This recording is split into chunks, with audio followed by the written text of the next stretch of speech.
60대 재혼, 웃음이 다시 피어나는 순간들. 60대의 재혼. 사람들은 말합니다. 그 나이에 새로운 사랑이 무슨 의미가 있겠냐고. 편하게 혼자 살지 왜 또 결혼을 하냐고. 하지만 그 말을 들으면서도 두 사람은 묘하게 미소가 떠오릅니다. 지금 이 행복한 순간을 경험해 보니, 아, 그래서 다시 사랑하는구나. 그 이유를 몸으로 느끼고 있기 때문이죠. 오늘 이야기의 주인공은 중년의 재혼을 선택한 부부입니다. 두 사람은 말합니다. 우리에게는 두 번째 사춘기가 왔다고요. 웃음이 많아지고 입이 아프도록 떠들고 식탁에 앉으면 둘만 알콩달콩한 농담이 오갑니다. 15살 소녀처럼 말이죠. 하지만 이 행복이 처음부터 순탄하게 시작된 건 아닙니다. 오히려 둘 사이엔 서로의 지나온 60년이 부딪히며 생각보다 많은 갈등이 있었습니다. 재혼은 참 재미있지만 참 어렵다. 재혼 후 첫 한 달. 둘은 말합니다. 하루가 무슨 롤러코스터 같았어요. 아침엔 꿀 떨어지고 저녁엔 서로 등을 돌리고 잠들기 전엔 또 서로 손을 붙잡습니다. 대표적인 갈등은 바로 습관이었습니다. 그는 새벽 5시에 일어나 찬물을 찾는 사람입니다. 그녀는 아침 8시까지 포근하게 눕고 싶은 사람이었어요. 그는 식탁을 정갈하게 두고 싶은 사람. 그녀는 요리할 땐 좀 어질러도 괜찮다는 사람. 그는 계획을 세우는 스타일. 그녀는 즉흥적으로 움직이는 스타일. 같은 집, 같은 시간 속에 살아도 리듬이 이렇게 다르다는 걸 둘은 살면서 처음 느끼게 됩니다. 그리고 어느 날 이 작은 차이들은 결국 큰 싸움으로 번졌죠. 당신은 왜 나한테 맞춰주지 않아? 왜 내가 당신에게 맞춰야 해? 말은 서로에게 향하지만 그 안에는 지난 세월의 고집 그리고 익숙한 방식에 대한 자존심이 숨어 있었습니다. 중년의 재혼의 위기가 왔어요. 그러나 지혜롭게 넘겼어요. 그러던 어느 날 두 사람은 모두 지쳤다는 걸 느꼈습니다. 재혼은 어린 나이의 결혼보다 더 많은 용기가 필요합니다. 서로의 인생 전체를 통째로 만나야 하기 때문이죠. 그래서 두 사람은 각자의 마음을 조용히 들여다봤습니다. 그리고 이렇게 말했죠. 우리 싸우려고 결혼한 건 아니잖아요.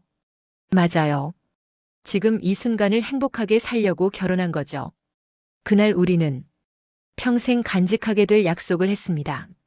첫 번째 약속입니다. 매일 감사함을 느끼기로 한다. 그들은 깨달았습니다. 감사함은 사랑의 연료라는 것을.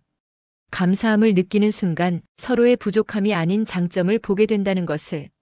그래서 두 사람은 작은 메모지를 식탁에 두었고 서로에게 매일 한 줄씩 남기기로 했습니다. 오늘도 당신이 먼저 커피 내려줘서 고마워요.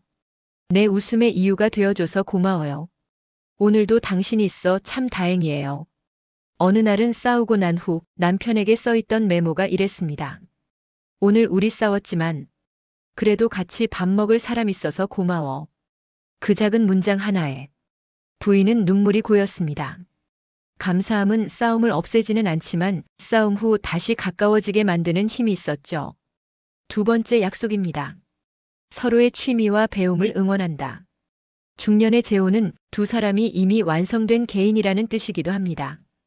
둘은 결혼 후 이런 문제로 자주 다퉜습니다. 당신 취미는 왜 그렇게 오래 해? 나는 나대로 시간을 보내고 싶은데. 그러다 어느 날 부인이 남편에게 조용히 말했습니다. 나 당신이 좋아하는 걸 응원하고 싶어요. 그래요? 그럼 나도 당신 걸 응원할게요. 남편은 사진을 다시 시작했고 부인은 꽃꽂이와 캘리그래피를 배웠습니다. 둘은 서로를 방해하지 않고 오히려 오늘 작품 보여줘 하며 아이처럼 좋아했습니다. 마치 자신의 인생을 훔쳐가기 위해 만난 게 아니라 서로의 인생을 더 풍성하게 채우기 위해 만난 사람들처럼요. 세 번째 약속입니다. 과거는 추억으로만 남긴다. 중년의 재혼에는 누구에게나 잊을 수 없는 과거가 있습니다. 헤어진 상처, 혼자 버틴 시간, 아이들 키우느라 놓쳤던 내 살. 하지만 두 사람은 약속했습니다. 과거를 꺼내 싸움의 무기로 쓰지 말자. 우리가 만난 오늘이 가장 소중한 날이다. 그래서 둘은 한 번도 서로의 이전 결혼 생활을 비교하지 않았습니다. 과거를 불러내 서로를 공격하는 대신 과거는 추억이라는 이름의 박스에 넣어 조용히 다락방에 올려두었죠. 두 사람은 말합니다. 우리는 후회 없이 살기 위해 만났어요. 그리고 오늘을 축복하기 위해 결혼했어요. 네 번째 약속입니다. 이제는 나와 당신을 위해 산다. 중년의 재혼은 주변의 시선이 생각보다 무겁습니다. 친구들은 말하죠. 저 나이에 굳이 왜? 저 여자 믿을 수 있냐? 저 남자 재산 때문에 그러는 거 아니야? 두 사람은 처음엔 이런 말에 상처도 많이 받았습니다. 그래서 서로를 돌봐야 하는데 오히려 타인의 시선을 신경 쓰며 불필요한 다툼을 하기도 했습니다. 그러다 결국 둘은 결심했습니다. 이제부터는 우리를 위한 삶을 살자. 남이 뭐라 해도, 남이 어떤 표정을 지어도 이 인생을 살아가는 건 우리 둘뿐이라는 걸 깨달았기 때문이죠. 그리고 그날 이후로 두 사람은 서로를 보호하는 사람이 되었습니다. 누구보다도 서로에게 든든한 편이 되었죠. 다섯 번째 약속입니다. 관계는 정리하고 인생은 단단하게. 재혼 전에 두 사람 모두 주변 지인들의 시선을 무척 의식했습니다. 그 시선 속에서 눈치를 보며 살아왔죠. 하지만 결혼 후 두 사람은 깨달았습니다. 지키는 것보다 버리는 것이 우리에게 더 큰 자유를 준다는 걸. 그래서 과감하게 관계를 정리했습니다. 형식적인 지인, 가벼운 만남, 서로의 행복을 축하하지 않는 사람들. 그 자리에 단 3명에서 4명의 진짜 사람들만 남겼습니다. 그리고 놀라운 일이 벌어졌습니다. 둘 사이의 갈등도 줄고 마음의 평안이 찾아왔습니다. 관계를 줄이자 행복이 늘어난 것이죠. 자, 이제는 마지막으로 결론을 말씀드립니다. 이 나이에 이렇게 행복할 줄 몰랐습니다. 이 부부는 말합니다. 60대의 재혼은 인생의 마지막이 아니라 두 사람의 새로운 시작이었다고. 그리고 이렇게 덧붙입니다. 누구든 사랑하기를 포기하지 않았으면 좋겠어요. 두 사람의 집에는 오늘도 웃음이 부서집니다. 고등어 굽는 냄새가 퍼지고 부엌에서 부부의 농담과 닭살 멘트가 이어지고 잠들기 전엔 꼭 손을 잡습니다. 60대지만 그들의 사랑은 30대보다 더 뜨겁고 20대보다 더 깊으며 10대보다 더 설렙니다. 왜냐하면 이 사랑은 용기로 쌓은 사랑이기 때문입니다.